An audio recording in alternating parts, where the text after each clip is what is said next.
नमस्ते प्रणाम, मैं संजू आजमगढ़िया। आप लोग के बीच एक छोटी सी गीत है दूल्हा को खिचड़ी खाते समय। अच्छा लगे तो कमेंट में बताइएगा और मेरे चैनल को सब्सक्राइब और सपोर्ट करिएगा। दिलवा खोली के मांगा दूल्हा ससुररिया तुहार। दिलवा खोली के मांगा दूल्हा ससुररिया तुहार। अंगूठी जीन मंगिहा दूल्हा मलवा माती मंगिहा हमारे पापा का सिंगार। दिलवा खोली के मांगा दूल्हा ससुररिया तुहार।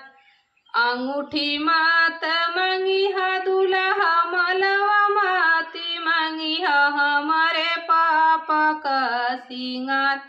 दिलवा खोली के मांगा दूल्हा ससुररिया तुहार। घड़िया माती मंगिहा दूल्हा टिबिया माती मंगिहा हमारे भैया का सिंगार।